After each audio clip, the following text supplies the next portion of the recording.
Veteran journalist Ann Curry spent most of her career reporting from the front lines, watching history unfold. Curry is the executive producer and reporter of the PBS show We'll Meet Again. It reunites people with important figures from their past. In an upcoming episode, a Vietnam veteran searches for the helicopter pilot who saved his life after he was shot down on the Vietnam-Cambodia border. I certainly felt a huge sense of relief. I thought, my God, we've been rescued. Against all the odds, Dave and his fellow soldiers had survived, thanks to the bravery of Bruce Grable and his crew. I didn't see him until we got back to the airfield. I think I probably gave him a hug, and it was just like, yeah, sure, you're welcome, like kind of a thing. I thought, I know that wasn't routine for him.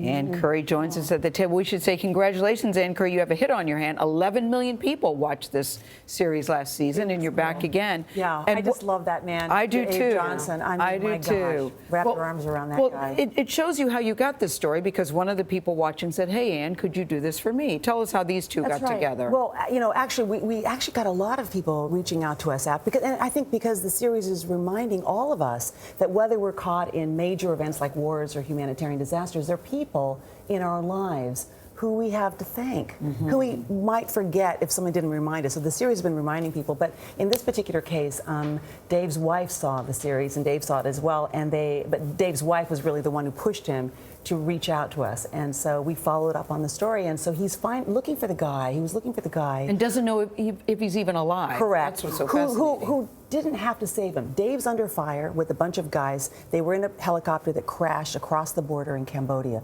They're under heavy fire. They know they're not going to live. It's really bad.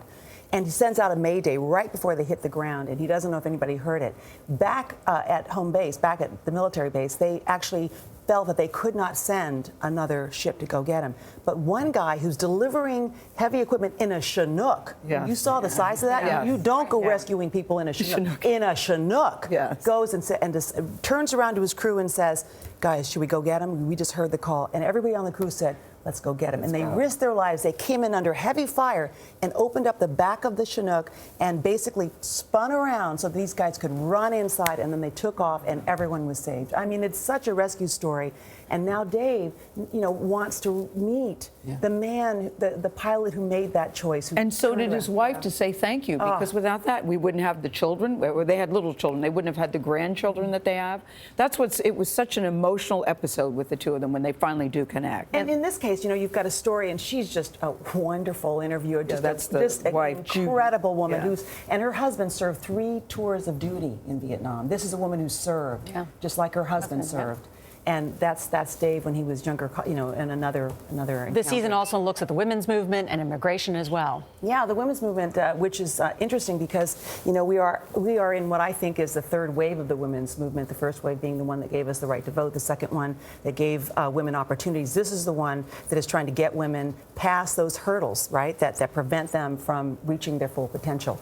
And there are a lot of reasons for that. So we talk about the second wave, and we meet women who not only did something amazing because they had the opportunities, but one woman, actually 2 women, who actually risked their lives for the Equal Rights Amendment and what they think of where we are today. I mean, that's really that, and also the Holocaust as well as one of our subjects. And in the Holocaust, the message of that one, it seems to be, don't, you know, if there's somebody like this in your life, go find them. Don't wait. Don't wait, because that's exactly right. You know, because time you know, ticks by, and you don't know if you've run out of time, and you don't want to run out of time. But even if you do run out of time, there are people who you can reach who would want to know, right? That's what Dave kept saying. Speaking of time, Gayle and I have a question for you about kind of where we are in the Me Too movement. Yeah, since you were last here, there certainly has been a reckoning, and it still continues. Yes. And what do you think, Ann, as you sit here today, it will take for women to reach their full potential? What are your thoughts on it, where we stand today? If we look at, I'm just a reporter, so my opinion really doesn't matter, but I think if we look at history, what we notice is that it's actually legislation, changes in systems and company policies. These are the things that actually cause real change. Women coming out to vote, it's important. Now we've seen the 100 women now in the House of Representatives. There are 435 34 seats in the House of Representatives last time I checked.